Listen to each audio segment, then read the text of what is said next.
Peace and Assalamu Alaikum wa rahmatullahi wa barakatuhu to y'all. Welcome and welcome back to the channel. This is IntroMuslim. In today's video, we are going to be discussing and showing how to make wudu. So let's get to it. Now, keeping in suit with our handy dandy book here, Elementary Teachings of Islam by Maulana Abdul Alim Siddiqui. What is wudu? Wudu is the act of washing those parts of the body which are generally exposed. How do you perform the wudu? I perform the wudu in the following manner. I make myself sure that the water with which I am going to perform wudu is pure, clean, and fresh, meaning it hasn't been used before, and its color, taste, and smell are unchanged. 2. I form and have the full intention of performing the wudu for offering prayer. 3. I recite Bismillahir Rahmanir Rahim in the name of Allah, the Beneficent, the Merciful, Most Gracious, Most Merciful. 4. Right, this is where we start to use the water now. I then wash my hands up to the wrist 3 times, passing the fingers in between each other.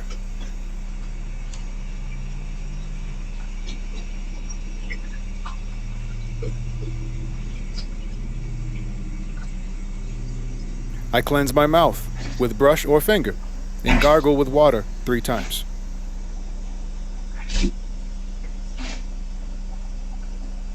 I then rinse the nostrils thrice with water.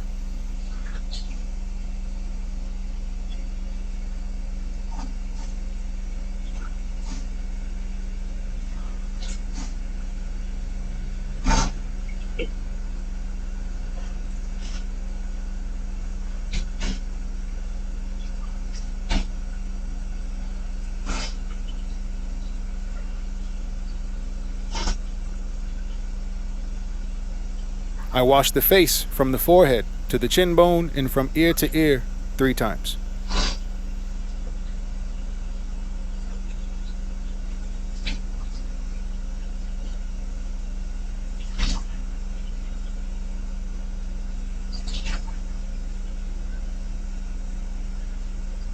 I then wash the right arm followed by the left up to the elbows 3 times.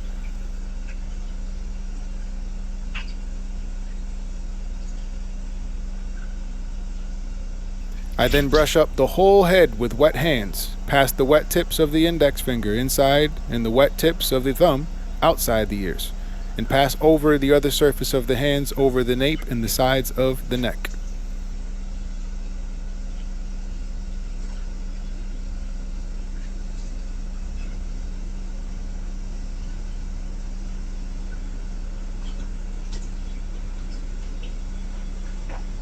Lastly, I then wash the feet up to the ankles, the right foot first and then the left, taking care to wash in between the toes each 3 times.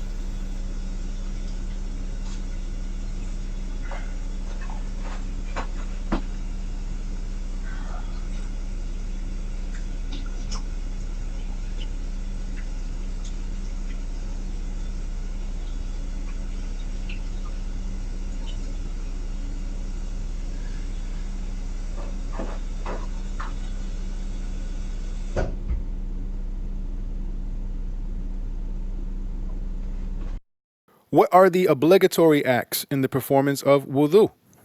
The obligatory acts in the performance of wudu are 4, viz. 1. Washing the face. 2. Washing both the arms up to the elbows. 3. Brushing over a quarter of the head with wet hands. And 4. Washing both feet up to the ankles. Here's a note. If the water to be used for wudu be stagnant, one should make sure that the cistern measures 10 yards by 10 yards by 1 foot and is full of water, basically to make it so it's not stagnant.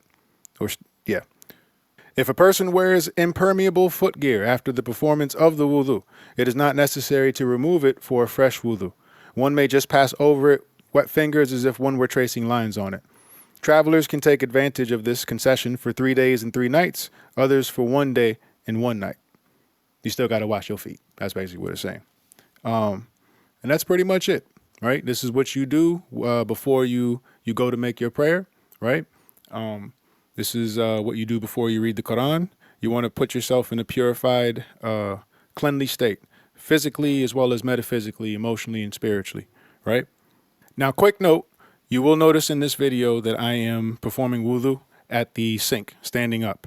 You don't have to do that. And the reason why I say that is because if you are able to, hobble on one foot, sure, right? It's not suggested that you do that. Usually you want to do this in the most safe and comfortable way possible if you can. You don't want to cause harm to yourself is what I'm saying. So if you have to sit on the edge of your bathtub or basin, you do that. If you want to pull a chair out and you got enough room in your bathroom to sit on the chair and then put your feet over the bathtub, I'd recommend doing that. That's probably going to be the most safest way for you to make your ablution if you're able to make it. That's it for today's video. It was a short one there. I thank y'all for watching, and I hope that this was helpful and showed you how to make wudu. So this way you can put yourself in a purified state for prayer, Quran, or just because who doesn't want to be in a purified state? And on that note, until next time, y'all, Salaamu Alaikum. Peace.